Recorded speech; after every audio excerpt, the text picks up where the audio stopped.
pronto no conocemos o no hemos profundizado. Entonces, es un momento que ojalá lo aprovechemos de la mejor manera. Dentro de la diócesis, como lo dice Andrés, desarrollo un papel que es bastante interesante. Soy el vicario judicial, me encargo de la parte, digamos, jurídica de la diócesis, pero dentro de Ponte, esa parte jurídica ponte este para que escuches. hay una, digamos, como un área que es importante y es el tema matrimonial. ¿No? Dentro de la parte jurídica, el Sí. tema matrimonial es El gobierno fundamental, está en eso. indispensable. Les pedimos el favor a los que tienen el micrófono abierto, por favor, que lo cierren, pongan en silencio.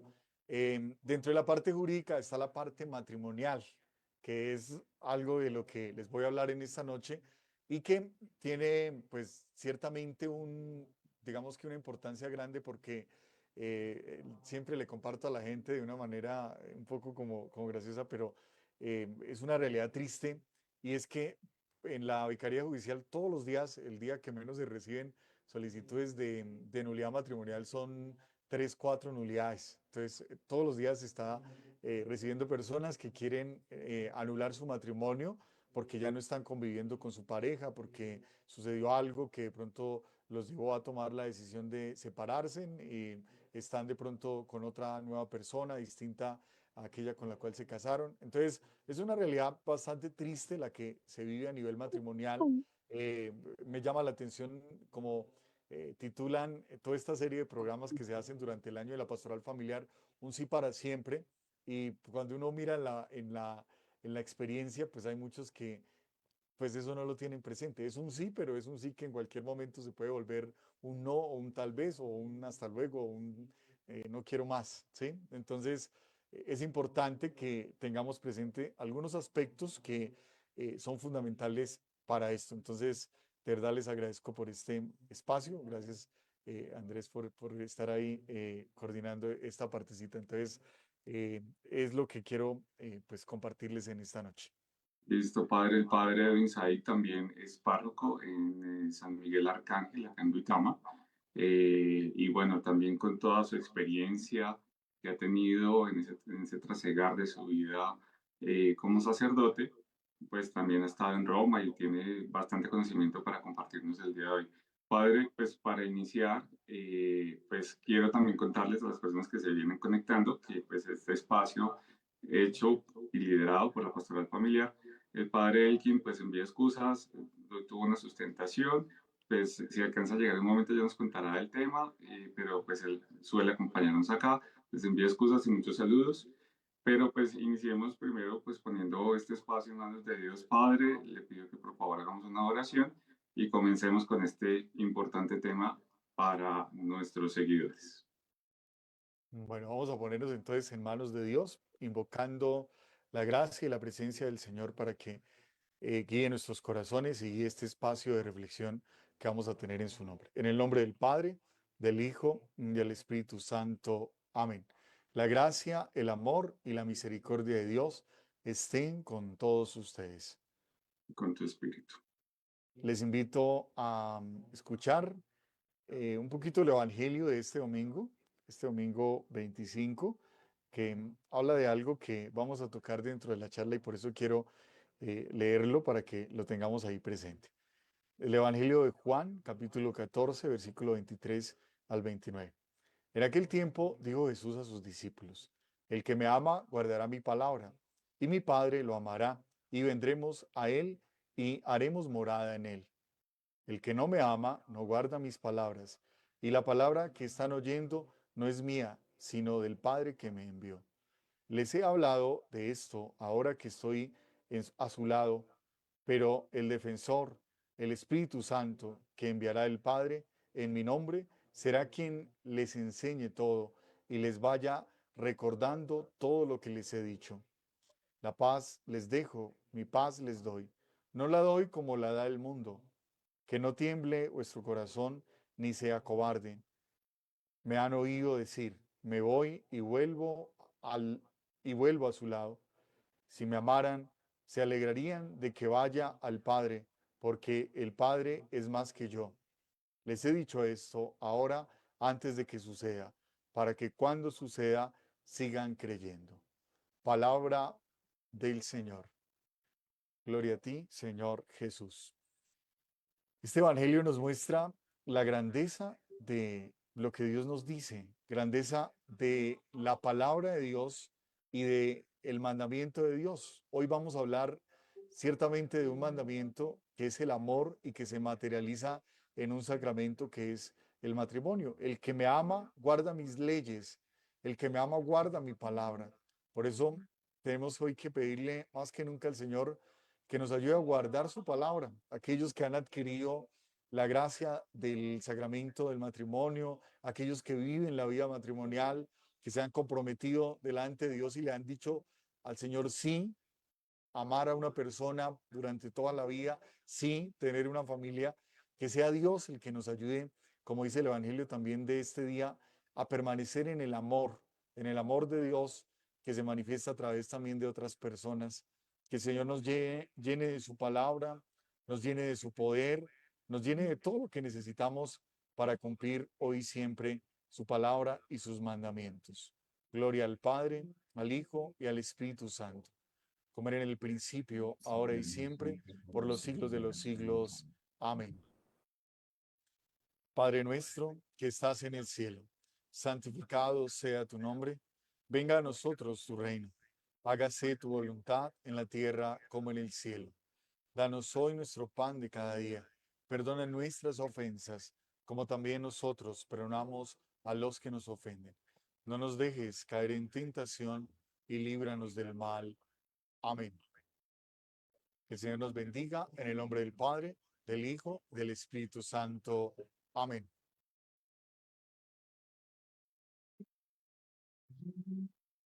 Bueno, entonces vamos a...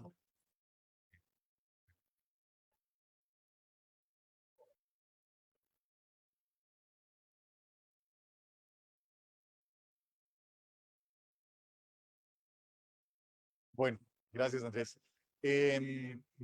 Antes de entrar en materia, como le decía Andrés, en Roma, en el tiempo que estuve en Roma, me especialicé en Derecho Canónico, que es la parte que, digamos que guía y que controla un poco el tema jurídico dentro de la Iglesia. Al igual que un Estado, al igual que cualquier institución, la Iglesia también tiene su propia legislación. Y todo lo que nosotros hacemos y vivimos como fieles, como bautizados, se regula por algo que se llama el derecho canónico. Es un código, es un libro, lo podemos encontrar en un libro, en el cual está contenida toda la legislación de la iglesia en cuanto a todo el quehacer de la iglesia. Habla de sacramentos, habla de matrimonio, habla de vida consagrada, de sacerdocio, de todo. Es como el reglamento que todos los fieles debemos seguir para poder vivir nuestra vocación dentro de la iglesia. Entonces, va a ser la base de esta charla que vamos a tener esta noche.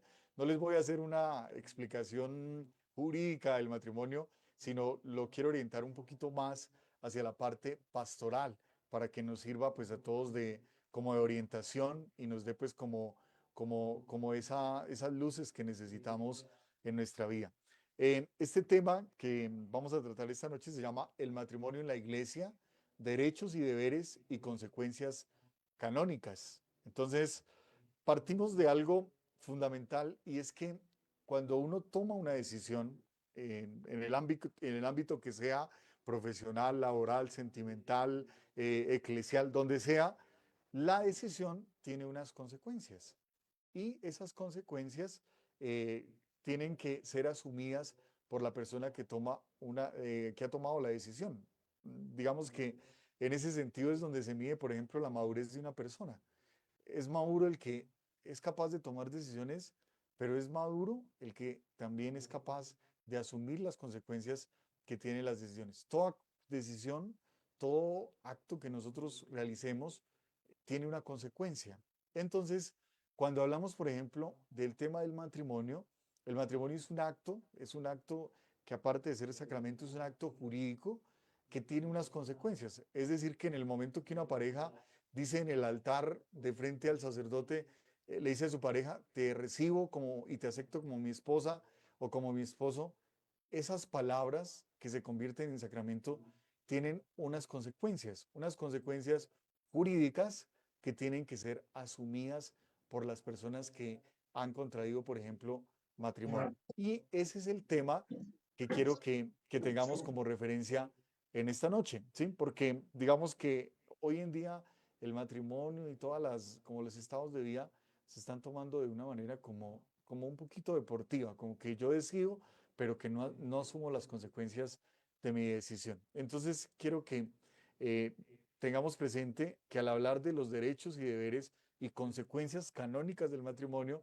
tenemos que tener bien presente que el matrimonio tiene unas obligaciones y que esas obligaciones, como lo vamos a ver ahorita, no son facultativas. No es que si yo quiero me comprometo a cumplir esas obligaciones, no. Digamos que es facultativo el decidir casarse. A usted nadie lo obliga a casarse. Y de hecho, si lo obligaron, su matrimonio no es válido. Pero en el momento que usted se casa, asume unas consecuencias, asume unas obligaciones y son las obligaciones que usted tiene que tener presente en su vida matrimonial, ¿sí? Entonces, partamos de una definición que nos da el derecho canónico acerca de lo que es el matrimonio y que digamos que es como la base para la reflexión de esta noche. El Código de Derecho Canónico está dividido por cánones. Un canon es como un artículo de la Constitución. Entonces, cuando hablamos del número del canon, es como el artículo. Como les decía al inicio, es un librito que pueden adquirir también en una librería. Como uno adquiere un código civil, también puede tener un derecho canónico en su casa. No es vetado para los laicos, cualquiera lo puede tener. Entonces, en el Código de Derecho Canónico, en el canon 1055, da una definición de lo que es el sacramento del matrimonio, lo que es el matrimonio para, para cualquier fiel, para cualquiera de nosotros, lo que significa el sacramento del matrimonio. Entonces, ¿qué dice el canon 1055? La alianza matrimonial por la que el varón y la mujer constituyen entre sí un consorcio de toda la vida, ordenado por su misma índole natural al bien de los cónyuges y a la generación y educación de la prole. Esta es la definición que da el Código de Derecho Canónico de matrimonio. Entonces, ¿qué es un matrimonio? Primero es una alianza que Dios ha instituido, ¿sí? El matrimonio, cuando uno mira la historia del matrimonio, empezó a existir desde el comienzo de la humanidad, pero no como sacramento. Lo que hizo Jesucristo fue elevar una institución que ya estaba, que era el matrimonio, que era simplemente como un contrato, elevarlo a la dignidad de sacramento. Entonces, por eso el matrimonio se entiende principalmente como una alianza. ¿Qué es el matrimonio? Es una alianza. ¿Una alianza de quiénes? Una alianza que hacen el varón y la mujer. Ahí ya nos empiezan a dar unas luces importantes sobre el matrimonio, ¿sí? ¿Por qué de un varón y una mujer? Eso tiene un fundamento, todo el derecho canónico tiene un fundamento bíblico, no es simplemente norma de la iglesia, sino que corresponde toda ley humana que está instituida ahí en el Código de Derecho Canónico, corresponde a una ley divina natural, es decir, algo que Dios en la creación estableció así. Entonces, ¿qué estableció en la creación? Uno va al libro del Génesis y se encuentra, desde el principio Dios los creó hombre y mujer. Por eso el esposo dejará a su padre y a su madre y se unirá a su mujer y los dos serán una sola carne. Lo escuchamos frecuentemente en el libro del Génesis. Entonces, digamos, esa norma de derecho divino natural la coge la iglesia y la establece como norma. Entonces, por eso el matrimonio particularmente y principalmente es una alianza que establece un hombre y una mujer. Por eso cuando dicen, ¿y por qué no el matrimonio de dos hombres o de dos mujeres? Porque la ley natural es algo que no se puede cambiar. Ningún ser humano puede cambiar lo que Dios ha establecido desde el comienzo de la creación. Entonces, Dios dijo que el hombre y la mujer los creó a ellos y les dio la misión de unirse. Entonces, ellos constituyen esa, esa alianza a través de un consorcio. Un consorcio es como un acuerdo que hacen para vivir durante toda su vida, ¿sí? Ahí nos da otra luz del matrimonio, que ahorita la vamos a ver. El matrimonio no es por unos años, no es por un rato, no es para ver si funciona. El matrimonio es para toda la vida, ¿sí? Eso tenemos que tenerlo claro. Y ese matrimonio tiene unos fines. Dice, ordenado por su misma índole natural, primero al bien de los esposos. Entonces, yo cuando caso una pareja les digo, bueno, ¿y ustedes para qué se casan? Y muchos responden, para ser felices. Esa es la respuesta. Para el bien. El bien es la felicidad.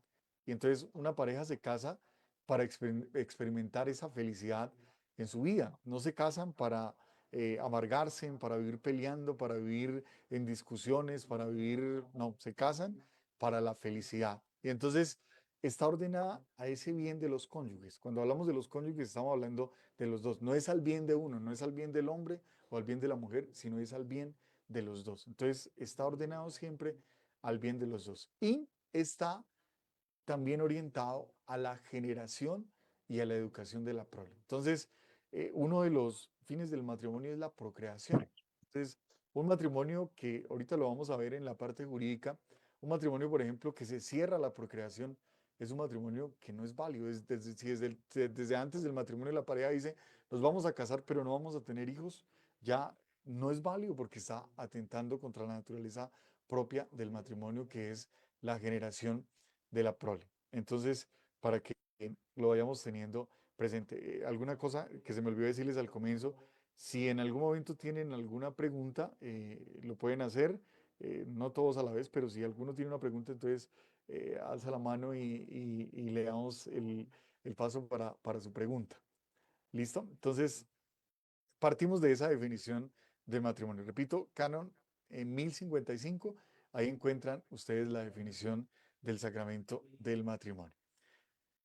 Bueno, de esa definición vamos a mirar una conclusión lógica. Entonces, por alianza o consorcio se entiende que el matrimonio es un acto de compromiso entre dos personas. Entonces, ¿el compromiso a qué lleva?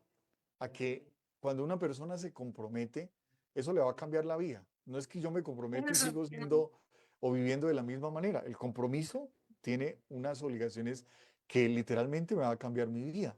Y entonces ese compromiso tengo que vivirlo no solo, sino con la otra persona. Es decir, si usted es hombre con su esposa, si usted es mujer con su esposo, tiene que vivir ese compromiso que adquirieron los dos mutuamente y que los va a unir entre sí, pero que también los va a unir a Dios. Entonces, eso es lo que entendemos por consorcio o por alianza.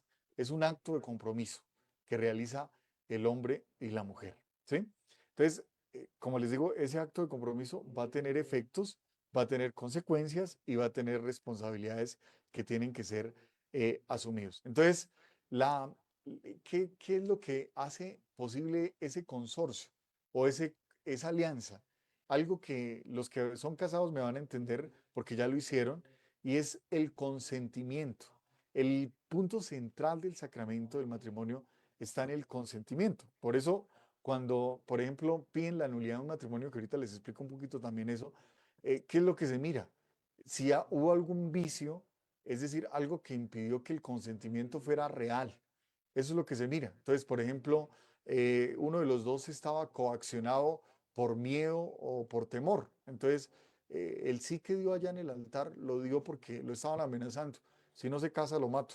Entonces, ese consentimiento está viciado porque no se hizo con libertad, sino se hizo con coacción. Entonces, la coacción impide que realmente ese consentimiento tenga efecto. Entonces, el consentimiento, es decir, el sí, acepto, como dicen cuando se casan, es el que hace posible ese consorcio. Desde el momento que dicen sí acepto, inicia el sacramento como tal. Desde ese momento inicia la apertura a la vida sacramental. Lógicamente viene un aspecto también que es importante tener presente y es la consumación del matrimonio. Para que el matrimonio sea válido, necesita ser consumado. ¿Cómo se consuma el matrimonio? Yo lo hablo en términos como están en el derecho canónico, a través del acto sexual, ¿sí? Así se consuma el matrimonio. Entonces, el acto sexual es el que permite que la consumación del matrimonio se dé en el momento que se consuma el matrimonio que se ha celebrado, se llama matrimonio rato consumado. Y el matrimonio rato consumado es algo que nadie lo puede disolver. Por eso en el rito del matrimonio se dice, lo que Dios ha unido, que no lo separe el hombre, ¿sí? Entonces, si el matrimonio es válido, es decir, si se dieron todas las condiciones y fue consumado, es un matrimonio que no se puede disolver ni se puede anular ni se puede absolutamente nada, ¿sí? Porque es un matrimonio que ante Dios tiene validez, ¿sí? Entonces, para que lo tengamos presente. Entonces, con el consentimiento, cada contrayente acepta y se entrega al otro para fundar un consorcio y una comunidad de vida. Ahí empieza, desde el momento que dieron el sí, empieza ese consorcio y empieza esa comunidad de vida. Entonces, esto nos lleva, como les decía al inicio, no quiero centrar esto en lo jurídico, sino más en el tema pastoral. Entonces, de aquí podemos, de lo que hemos dicho hasta el momento, podemos sacar como una especie de conclusión pastoral. Si el matrimonio fracasa, se debe a que uno o otro de los que han, digamos, que han adquirido ese compromiso, puede ser el hombre, puede ser la mujer, no están cumpliendo con aquello a lo que se comprometieron en el momento de su matrimonio. Es decir, un matrimonio no fracasa porque sí. No es que me están haciendo algo o viene, un matrimonio fracasa sencillamente porque uno de los dos no está cumpliendo aquello a lo que se comprometió. Es así, ¿sí? Se puede encontrar explicaciones donde quiera, pero toda crisis conyugal obedece a que uno o los dos esposos han faltado a uno o a varios de los deberes y compromisos que han adquirido en la vida matrimonial. A eso se debe una crisis matrimonial. Por ejemplo, la crisis matrimonial la provocó una infidelidad. Entonces, ¿qué es la infidelidad? Aparte de ser un pecado, es una falta al compromiso que adquirieron. Entonces el día del matrimonio le dijo, prometo amarte y respetarte durante toda mi vida. Cuando le fue infiel, ¿qué rompió? Ese compromiso de amar y de respetar durante toda la vida. Entonces, ¿en qué estaba fallando? Estaba fallando en que está faltando a un compromiso o a un deber que adquirió el día de su matrimonio. Y eso causa, pues lógicamente, una crisis. Entonces, lo que pasa es que a veces a las parejas les cuesta aceptar eso y reconocerlo, pero detrás de toda crisis hay una falta, ¿sí? Puede ser visible, puede ser aceptada, puede ser notoria, puede ser que las dos partes lo sepan o solo una, pero detrás de toda crisis hay la falta de uno o de ambos y eso hay que tenerlo siempre presente. Entonces, para que lo vayamos mirando. Pero bueno, vamos a entrar propiamente en lo que nos corresponde. Esta era como la introducción pequeña. ¿Cuáles son los deberes del matrimonio canónico? ¿Sí? Hay una alta frecuencia de personas que se casaron con otra sin tener una idea cierta o precisa de a qué se estaban comprometiendo por razón del matrimonio, ¿sí? Como les decía al inicio, yo en la curia manejo la parte de las nulidades matrimoniales. Entonces, cuando van a pedir una nulidad, generalmente las personas se escudan muchas veces en que no conocían los deberes, se casaron porque de pronto había algo que los llevó a casarse, porque de pronto había un embarazo de por medio, porque había una situación difícil y entonces la salida fue el matrimonio, pero no conocieron las obligaciones que iban a adquirir a través de ese matrimonio. Pensaban simplemente casarme es irme a vivir con otro y ya, no más, ¿sí? Pero no se dieron por enterados, bueno, y al irme a vivir con otro, ¿a qué me comprometo? ¿El matrimonio a qué me compromete? Entonces, esos deberes en muchos casos son desconocidos. Por eso cuando a las personas se van a casar, se les dice hay que hacer un curso prematrimonial. Por ejemplo, el curso que realiza el padre Elkin aquí en la diócesis, con seguridad él ahí en el curso les dice, miren, estos son los deberes, estas son las responsabilidades, estos son los fines que ustedes al casarse tienen que adquirir. Entonces después no pueden decir, no es que nadie me dijo, si hizo el curso, ahí seguramente le dijeron qué era lo que tenía que hacer y cuál era el compromiso que iba a adquirir y cuáles eran las consecuencias de ese compromiso. Entonces eso tenemos que tenerlo bastante, bastante claro. Hay otros que aún teniendo la certeza de los compromisos, digamos que simplemente los escuchan y saben cuáles son, pero no tienen la intención de asumirlos. Por ejemplo, le dicen, miren, si usted se casa, tiene que ser fiel.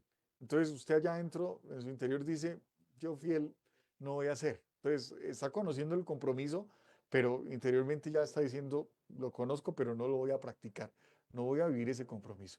Y otros casos, las personas que no vieron en el matrimonio nada más que un componente ceremonial, estético, festivo o como de moda, está de moda casarse y está de moda casarse en tal lado, en tal finca y con tal fiesta y entonces hoy está de moda que hay alguien que les diseña la fiesta y bueno, y piensan más en eso que aquello que se están comprometiendo. Entonces, organicemos todo muy bonito, muy hermoso y después cuando vienen las responsabilidades, entonces nadie quiere asumirlas y nadie quiere estar presente en eso. Entonces, por eso hay que tener presente que el matrimonio canónico, que es el que se celebra dentro de la iglesia, tiene unas obligaciones, tiene unas responsabilidades que tienen que ser asumidas por absolutamente todos y especialmente por los esposos. Bueno, ¿cuáles son los deberes Padre, matrimoniales? ¿Sí?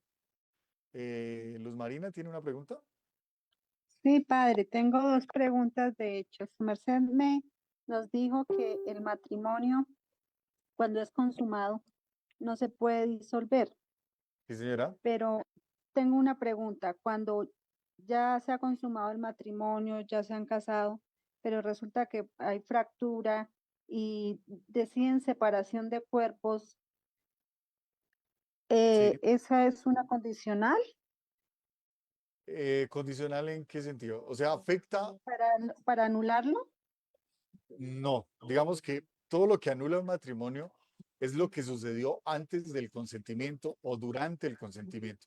Nada de lo que sucede después del matrimonio, digamos que anula un matrimonio, ¿sí? Porque la palabra anular es demostrar que no fue válido, ¿sí? Entonces, es demostrar que en el momento que se celebró no fue válido. Si los problemas surgieron después del matrimonio, que eso es lo que muchos no entienden, porque van y le dicen a uno, por ejemplo, allá llegan y me dicen, bueno, yo ya me separé por lo civil, ahora vengo a separarme por la iglesia.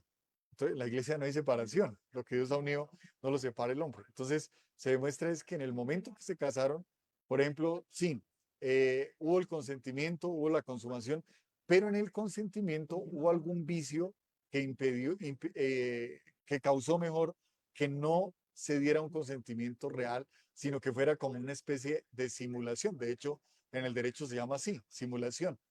¿Sí? No sé si Mm, le respondo a su pregunta, señora Luz Marina. Sí, o sea, yo lo que quería decir es cuando ya, si han consumado su matrimonio, se han casado, pero de pronto tienen una fractura, una crisis, No, deciden separar cuerpos y ya no volver a tener eh, ningún acto ni nada. digamos, la separación se puede dar. De hecho, se da, dentro de la iglesia está contemplada, dentro del derecho también está contemplada la separación de cuerpos, como su merced lo llama. Pero eso no hace que la unión matrimonial se termine. O sea, siguen casados, aun cuando no estén conviviendo, aun cuando estén separados de cuerpos y cada uno esté por su lado, pero siguen casados. Eso no En, fractura en el una matrimonio. pareja, en una pareja que tuvimos, padre, el señor era casado y pues no hizo todo su proceso de anulación ni nada, pues hasta el momento está todavía casado, pero se Sí, separó de la mujer y ya está conviviendo con otra señora y sí, desea casarse con esa señora, ¿eso se puede? No. sí. Digamos, si hay, se empieza el proceso de nulidad. Si se puede, si hay causales para la nulidad, es decir, ese matrimonio, llamémoslo así, no existió, se puede volver a casar. Pero si no hay nulidad, pues esa persona está viviendo en pecado porque está casado y está conviviendo con otra persona. Gracias, padre, muy amable. No sé si le queda claro o tiene algo más, señora Luz María. Sí, Padre sí, Edwin y todos, creo buenas que noches. Les habla el Padre Elkin. Gracias por... Estoy muy atento a la conferencia. Estoy acá. Gracias, Padre Edwin. Le Gracias, leo... para el tiempo. Padre, una pregunta. ¿Se puede anular la alianza cuando el motivo de la unión fue por dar el sacramento del bautismo a sus hijos? ¿Se considera... Yo escribir coacción, pero lo escribo aquí cocción. Entonces, Coacción. sí. Digamos que, di- digamos que cuando hablamos de coacción, la coacción tiene que, digamos que interferir en el acto de la voluntad. Y lo que generalmente interfiere en el acto de la voluntad es el miedo, digamos, algún tipo de amenaza, algún tipo de pronto como como algo como que cause pensar que su integridad se pone en riesgo. ¿Sí? Generalmente eso es lo que se entiende por coacción. Pero, por ejemplo, decir nos casamos para que nos bauticen a nuestro hijo, no sería propiamente una coacción, sino se podría tomar por otra causal de la nulidad matrimonial.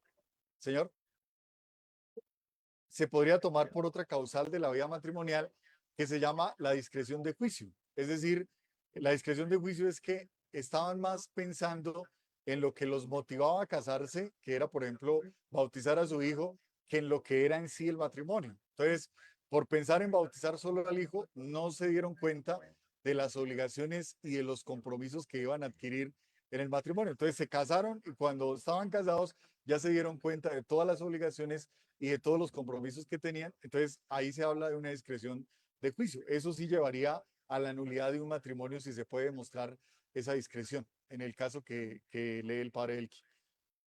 Y le preguntan, padre, también, padre, yo vivo en unión libre hace 7 años. Tenemos una hija, pero mi pareja sí está casada por la iglesia. ¿Se lo dice usted o se lo digo yo? Se lo puede decir, padre Elki.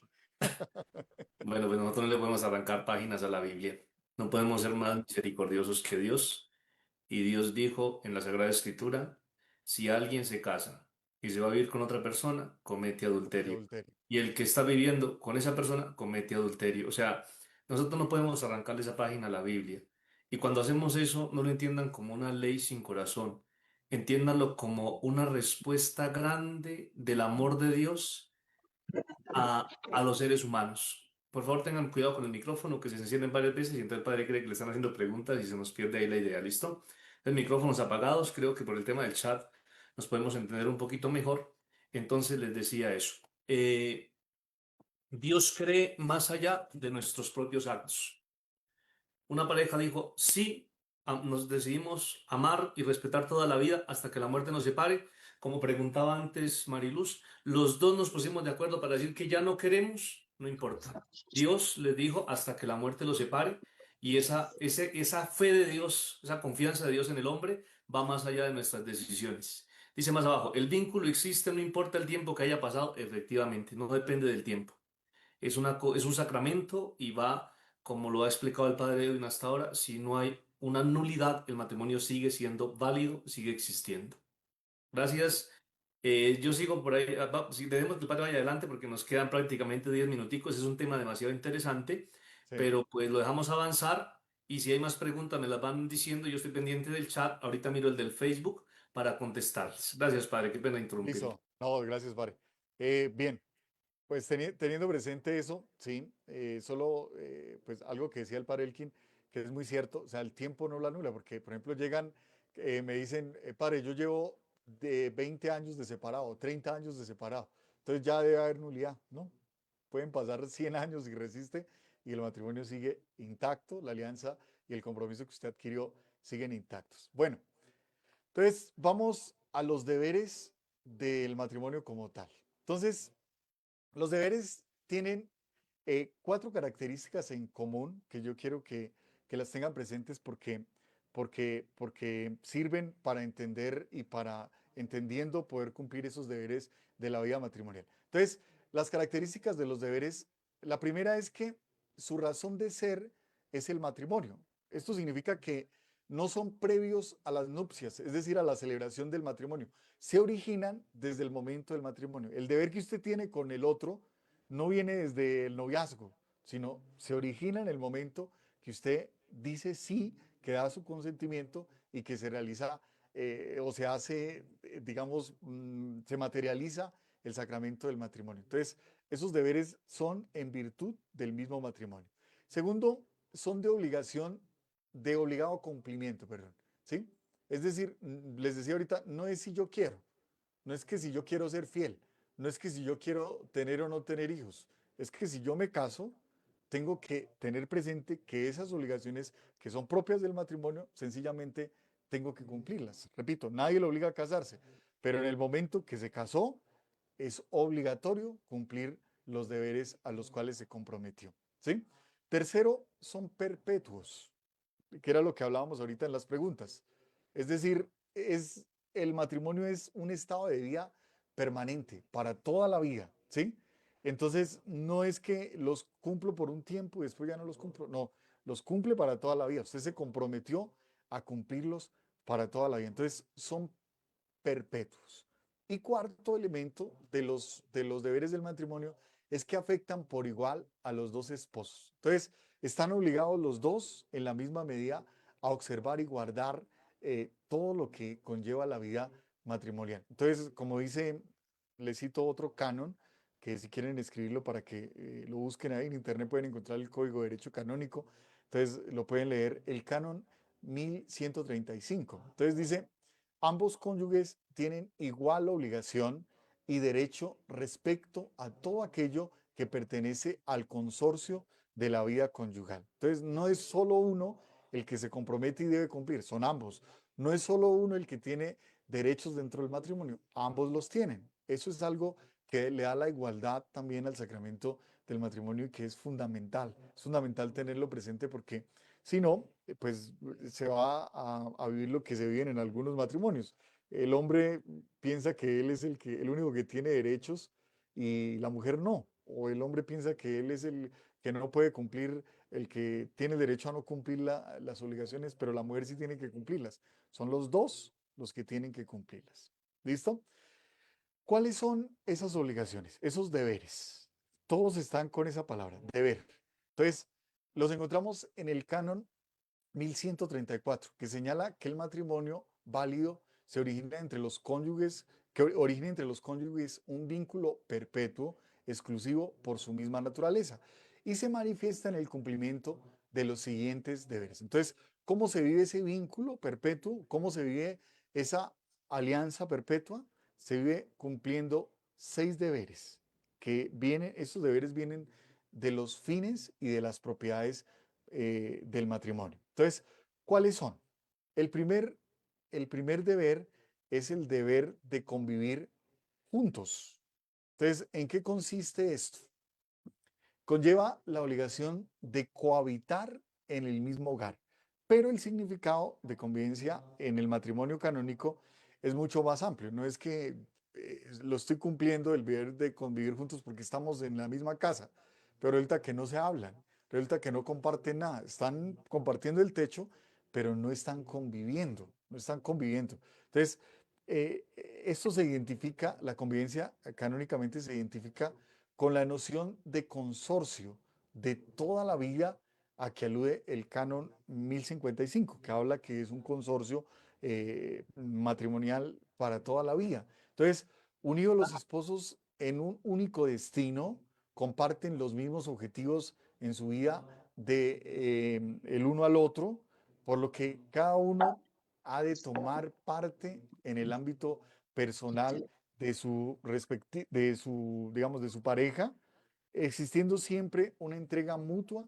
entre ambos. Entonces es vivir todo en común, es vivir y compartir absolutamente todo. No es que los dos tengan como su vida paralela cada uno y viven así, ahí no hay convivencia, ¿sí? Incluso en alguna clase que tenía Derecho Canónico en la universidad, un sacerdote decía, por ejemplo, no se vive esa convivencia cuando, por ejemplo, los dos llevan una economía aparte. Entonces, yo tengo mi plata, mis bienes, ustedes tienen los suyos y cada uno respeta lo suyo. Ahí no hay convivencia porque no se están compartiendo, por ejemplo, los bienes. Y desde el matrimonio se sabe que todo es en común. ¿Listo? Entonces, primer deber, deber de convivir juntos. Los voy a decir un poco rápido porque creo que el tiempo ya se nos está agotando. Entonces, Si segundo, quieren, si señor, quieren, Padrecito, los enumeramos porque hay varias preguntas que nos van a hacer alargar un poquito listo, el tema listo. y Entonces, pues sí me los gustaría que me les enumeramos. contestara. Listo. Entonces, primero, deber de convivir juntos. Segundo, deber de procurarse el bien mutuo o el bien común, que es, recuerden, una de los fines del matrimonio. Tercero, el deber de exclusividad, es decir, se casan y se entregan el uno al otro y no para otros, exclusivo. Cuarto, el deber de la procreación. El matrimonio está abierto a la procreación y es una obligación el procrear dentro de la vida matrimonial.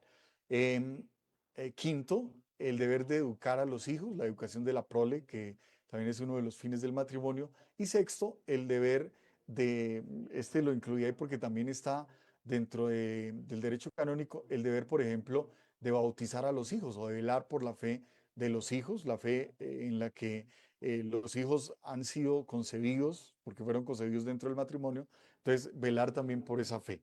Esos serían como los deberes, digamos que canónicamente estarían o se comprometerían quienes se casan.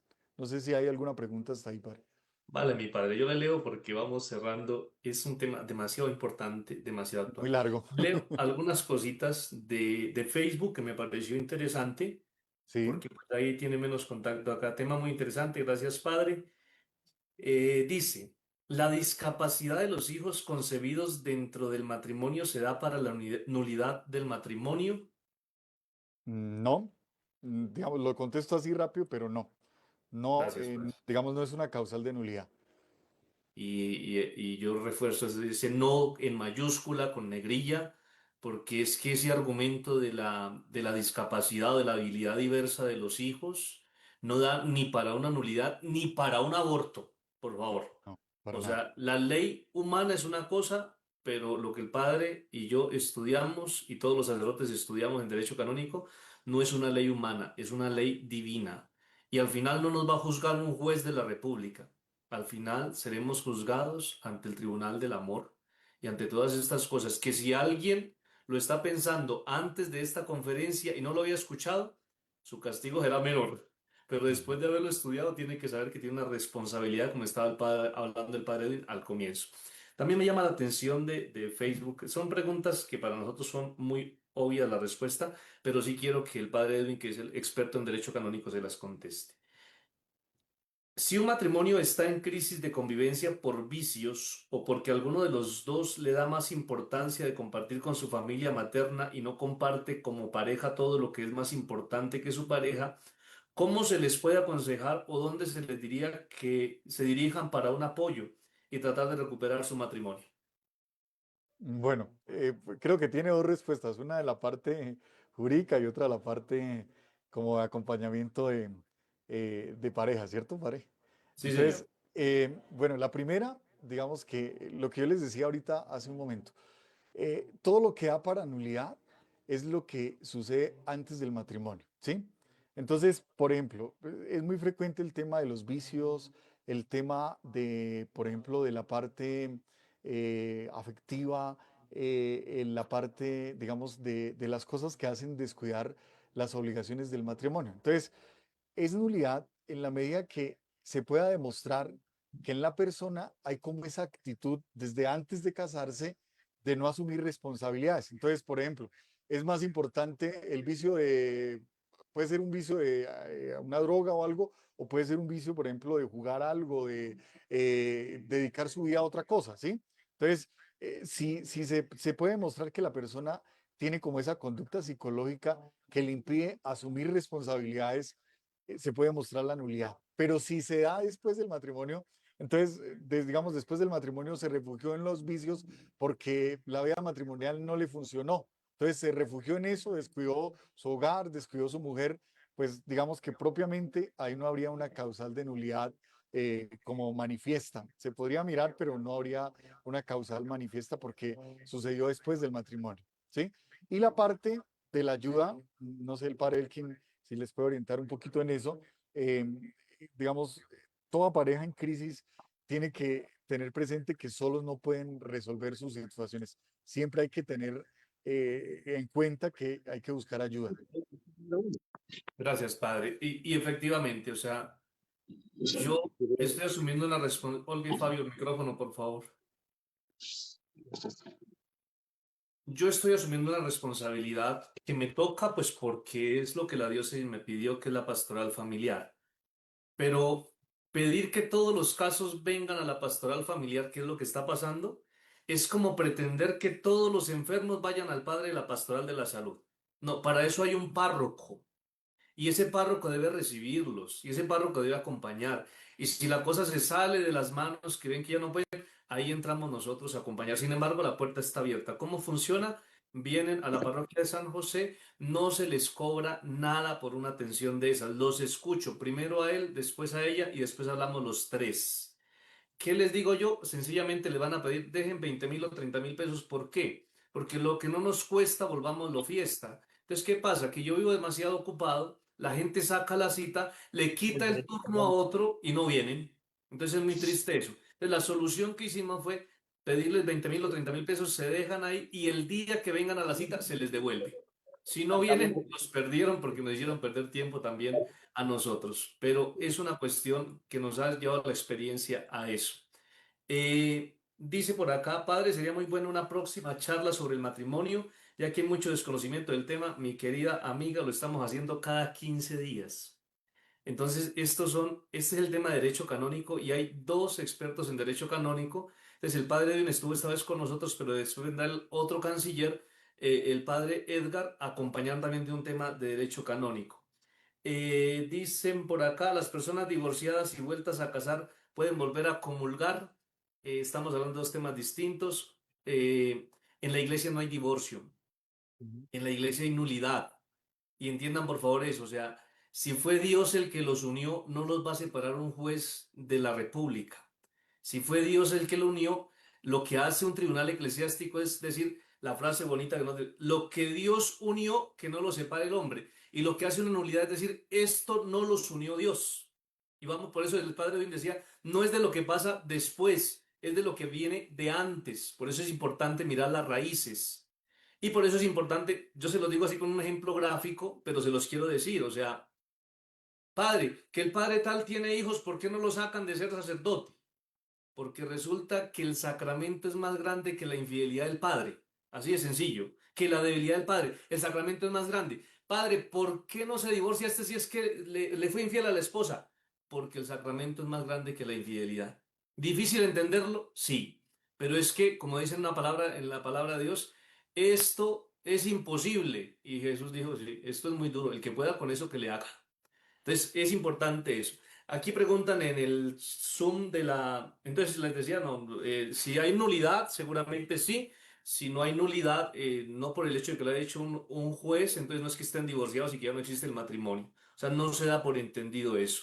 Una Eh, cosa, padre, que es muy frecuente y es pensar que, digamos, la sentencia civil también cobija la parte canónica. La sentencia civil se refiere solo al matrimonio civil, no afecta absolutamente nada de la parte canónica. Es decir, civilmente usted pudo hacer la disolución de la sociedad conyugal, pero canónicamente su matrimonio sigue vigente. Exactamente. Y civilmente puede haber causales que canónicamente no aplican para una nulidad. Entonces, eso, qué bueno que lo podamos decir así, padre, porque realmente a veces la gente cree que es un tema de pastoral familiar, no es un tema de derecho canónico, es un tema de organización de la iglesia, es lo que Dios nos reveló. Eso no se lo inventó ninguna monja ni ningún sacerdote, no. Esto es, como lo decía el padre, derecho natural, derecho divino, cosas reveladas en la Sagrada Escritura. Padre, una pregunta, dice por aquí. ¿La diócesis tiene una página en la que se pueda consultar el número de nulidades en los últimos años? Yo le digo, no, no existe una página a manera de información de esa manera, pero sí la segunda parte, creo que el padre ya tiene conocimiento, ¿cuáles serían las causas más comunes? Digamos que así brevemente, era la que les mencionaba ahorita. La mayor parte de nulidades se da por la discreción de juicio en uno o en los dos cónyuges. Ya les explicaba un poquito lo que era la discreción de juicio, que era en cierta manera el desconocimiento como por una distracción de los deberes y de las obligaciones propias del matrimonio. Entonces, se centraron más, por ejemplo, llega muy frecuente el tema de los embarazos. Entonces, que eran novios, quedaron en embarazo. Entonces, la manera, digamos, de bajar un poco la reacción de la familia por parte de la esposa o del esposo era casarse. Entonces, casémonos porque está en embarazo, pero no pensaron nunca en lo que conllevaba la decisión de casarse. Entonces, ahí se habla, por ejemplo, de una discreción de juicio, porque, por ejemplo, la mujer quería irse de la casa y la única manera de irse de la casa, porque de pronto la vida era un poco difícil, la única manera que encontró fue casándose y eso la sacó de la casa, pero nunca pensó en lo que conllevaba el casarse, en las obligaciones que tenía o que iba a adquirir a través del sacramento del matrimonio.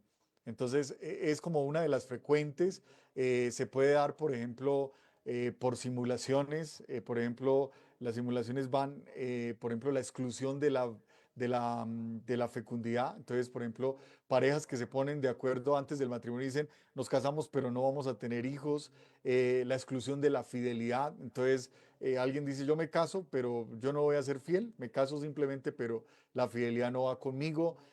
Por ejemplo, la incapacidad de asumir las obligaciones propias del matrimonio. Recordemos las obligaciones que mirábamos ahorita, el bien de los cónyuges y la educación de la prole. Entonces, personas, por ejemplo, que no asumen esa responsabilidad y desde antes de casarse no tenían intención de hacerlo. Entonces, esas son causales de nulidad. Casi todas van orientadas a las simulaciones, es decir, lo que se aparentó para dar el consentimiento, pero que en realidad no había. Padre, una cosita más. Con eso vamos cerrando. Juan, que es abogado, que hace parte de la pastoral familiar, Sí. dice que quiere hablar. Entonces, Juanito, si puede, encienda su micrófono. Es muy importante también escuchar su punto de vista. Gracias, padre Elkin, gracias, padre Edwin. Es como ¿cómo se dice? Sobresaltar una situación. Como su merced lo dijo, yo soy abogado. La gente piensa que porque uno hace una cesación de efectos civiles de un matrimonio religioso o divorcio que llaman, eso va a tener un efecto en el vínculo sacramental. No, es un no rotundo. Yo siempre les digo, como abogado, les deshago el efecto civil, pero lo sacramental está intacto. Cosa que no pasa con la nulidad del matrimonio, porque ahí el Estado le da un reconocimiento a la Iglesia como institución, quiera o no se lo da, porque cuando se hace la nulidad eclesiástica, esta sentencia de nulidad sí tiene efecto en el matrimonio civil. Tan es así que una persona cuando pide el divorcio, la nulidad eclesiástica y sale declarando la nulidad del matrimonio, esta sentencia eclesiástica la lleva a un juzgado de familia y pide la homologación para que tenga efecto en lo civil. Entonces eso quería subrayar. Gracias, padre. Sí, sí, gracias por ese aporte porque sucede muy frecuente e incluso, lo hablo pues con el respeto, tú eres abogado, pero también hay abogados que no han entendido muy bien esa parte y por ejemplo llegan por ejemplo, a los tribunales eclesiásticos a exigir, por ejemplo, la nulidad, ¿sí? Entonces, recordemos que la iglesia, al tener su propio derecho, también tiene un fuero que no está relacionado con el civil, es decir, que alguien que en el fuero civil puede ejercer como abogado, en el fuero canónico tiene unas condiciones especiales apartes de los civiles para poder ejercer. Entonces, hemos tenido, por ejemplo, encuentros con abogados que dicen, pero es que yo lo represento en lo civil, quiero representarlo también en lo canónico. Entonces, uno de los requisitos para representar a nivel canónico es ser especialista o conocer por lo menos de derecho canónico. Entonces, eso da también a veces como a confusiones entre la gente, entre las personas, porque no se tiene claro eso. Pero para resumirlo, decir que lo civil está aparte y lo canónico está aparte en la parte matrimonial o en el tema matrimonial. Una última pregunta que se la contesto yo porque ya la contestamos. ¿Interfiere en algo si pasan varios años desde la no convivencia para solicitar nulidad? Absolutamente, el tema no es de tiempo. O sea, lo que Dios unió no lo debe separar el hombre. Y ojalá lo entendiéramos. A ver, yo quiero cerrar con varias cositas. Primero, agradeciendo al padre Edwin. Yo sigo insistiendo en que una riqueza de una diócesis son sus sacerdotes formados. Y todo este esfuerzo de ir a estudiar lejos, de soltar lo que queremos, nuestra familia, el esfuerzo, porque la vida ya no es fácil. La gente dice, ay, padre, felicitaciones. Uno dice, pobrecito el que se va. Pero todo ese esfuerzo vale la pena en esto, cuando tenemos sacerdotes que nos pueden dar una respuesta con todos los argumentos, con toda la formación. Y padre, se lo agradezco y qué bueno que su merced esté al frente también de todos estos casos. A ver, Gracias, Padre Elkin. digo unas cositas solamente como para cerrar, las había escrito por acá. San Agustín. San Agustín decía, cuando el barco del matrimonio naufraga, lo que sale a la superficie es el vínculo. Curiosamente, nosotros no hablamos del vínculo, el padre lo tomó, por aquí en las palabras del vínculo. Qué bonito que hiciéramos una pastoral del vínculo. O sea, yo ayer les decía en Corrales en la reunión de alcaldes, si hacemos una pastoral de curación, vamos a llegar siempre tarde y con la lengua afuera. Yo no quiero hacer una pastoral donde me manden todos los matrimonios rotos, dañados. Yo quiero hacer una pastoral donde proponga el matrimonio con estas categorías en los colegios, en las universidades, donde se haga el matrimonio una cosa bonita. No como algo que hay que sanar, sino como un estilo de vida que vale la pena realizarlo. Ahora, la gente a veces dice, y me lo han dicho, y me lo dijo Monseñor, padre, es que hay parejas que se dañan por el curso prematrimonial. Yo en eso tengo que decir que también lo que hacemos merece un poquito de respeto y la cosa no es así. O sea, al menos nosotros lo hacemos conscientemente, el padre Edwin lo dijo, la persona que estuvo en el curso prematrimonial se le habló de derecho canónico. Y si alguien tiene el certificado del curso prematrimonial, tiene que saber que la causal de falta de conocimiento de causa no le aplica, porque se lo dijimos. Ya que se quiso hacer el vivo, hacer otras cosas, eso es una mala intención, eso es otros nombres. Pero que me vayan a decir que es por culpa del curso prematrimonial, yo tengo que levantar la voz y decir, en respeto a lo que hacemos, en respeto al trabajo, porque también las parejas de acá hacen pastoral familiar, instruyendo a los matrimonios, no se puede decir que es culpa del curso prematrimonial. Además que es una mentalidad clericalista. La gente dice, no, es que para ser sacerdote 8 años y para un curso prematrimonial un fin de semana.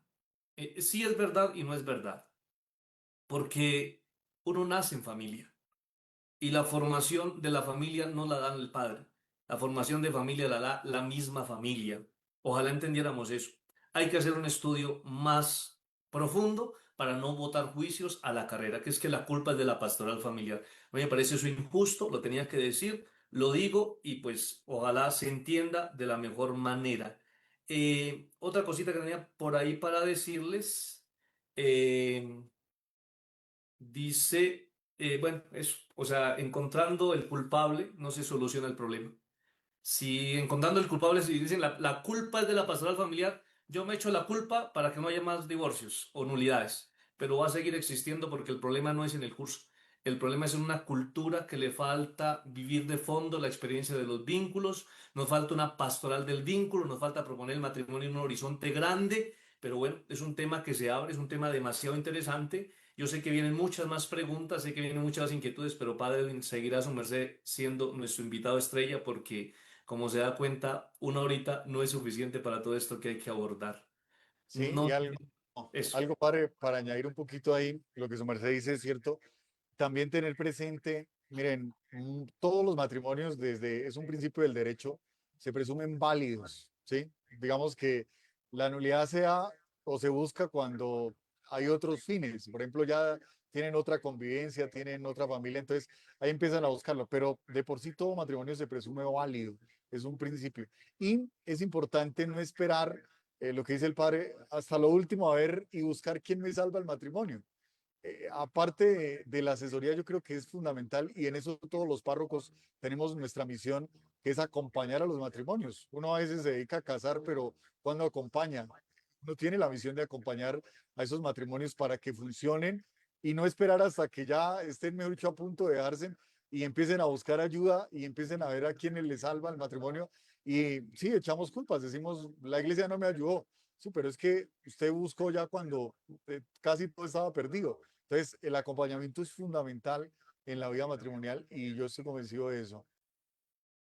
Gracias, Padre. Yo en eso solamente agrego que si uno compra un carro nuevo, a los 5.000 kilómetros toca llevarlo a revisión.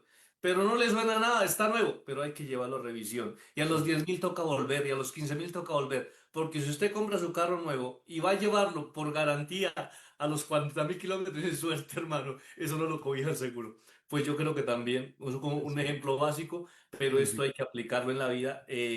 Gracias, Padre, por su tiempo, por esta experiencia nuevamente. A todas las parejas que están acá, mil gracias. Discúlpeme llegar tarde, yo nunca hago esto. Hoy la sacamos del estadio, finalmente se acabó todo este tema de estudio. Hoy fue la sustentación, al menos esta parte ya la logramos. El padre hablaba de eso, la importancia también, yo creo que de varios campos, y hoy lo escribí, uno no se forma en el sacerdocio para salir del sacerdocio, uno se forma para servir mejor al pueblo de Dios. Y hay muchas situaciones desde la psicología que no se abordan a tiempo, y después se vuelven un problema al final. Hoy se lo dijo a una amiga que veníamos de camino, le dije, mire, yo prefiero echar para atrás una boda y no y no un matrimonio. O sea, es que ya tenemos la fecha de boda y llegan al curso como un requisito más. El curso no es un requisito. El curso es el requisito para que a ver si se pueden buscar los demás requisitos.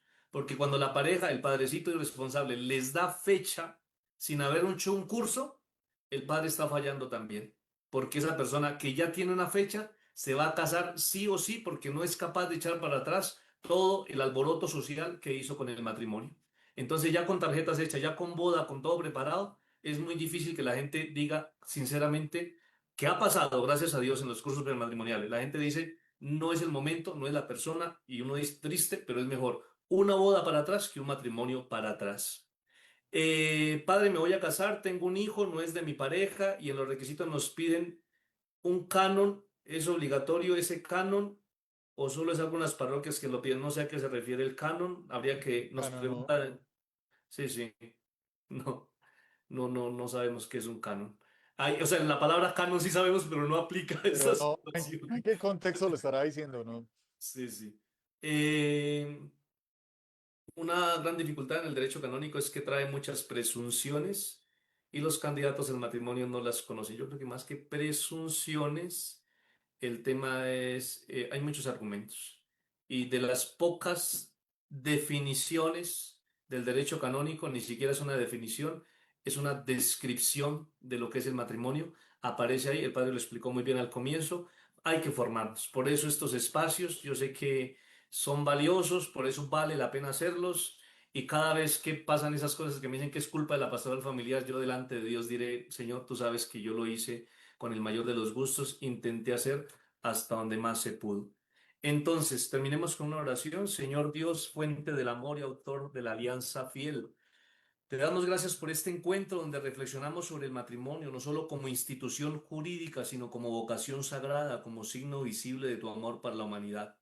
Gracias por quienes compartieron su saber, por el padre Edwin, por todos los que han acompañado este diálogo fraterno, por las preguntas que nos invitan a profundizar y por el deseo de acompañar con verdad, caridad a quienes se preparan al sacramento del matrimonio o caminan en medios de muchos desafíos. Que el Espíritu Santo nos siga iluminando para servir a las parejas y familias con sabiduría, respeto y compasión, y para que nuestras comunidades sean espacios de acogida, justicia y comunión. María, Madre de la Iglesia y modelo de entrega, acompaña a todos los esposos del mundo y ruega por nosotros. Amén. El Señor esté con ustedes. Que la bendición de Dios Todopoderoso, Padre, Hijo y Espíritu Santo, descienda sobre ustedes, los acompañen siempre. Amén. Mi Dios les pague. Sepan que en la curia está el Padre Edwin. Él está con su parroquia, pero también con otro oficio. Nosotros sabemos eso. Tenemos la posibilidad de estudiar, pero después ese estudio de alguna manera requiere de más oficio, más trabajo, pero valoren todas estas ayudas que da la diócesis. Como les repito, es una riqueza tener sacerdotes formados, más en este tema del derecho canónico tan importante. Nunca va a pasar de moda. La ley nos hace libres, curiosamente. Dios saca a su pueblo de la esclavitud y lo primero que le da son los mandamientos. La gente cree que ser libre es no tener leyes. No, la libertad la da cumplir unas leyes. Uno es más libre en la medida en que es más justo, en la medida en que más conoce las leyes y las respeta. Que tengan todos una bonita noche. Con la ayuda de Dios, el próximo jueves nos encontramos de manera presencial en Sogamoso. Que tengan un bonito descanso. Muchísimas gracias, padre. Buenas noches, Gracias por... padres. Dios Gracias. Padre. Muchas gracias. Muchas gracias. Dios les pague. Gracias.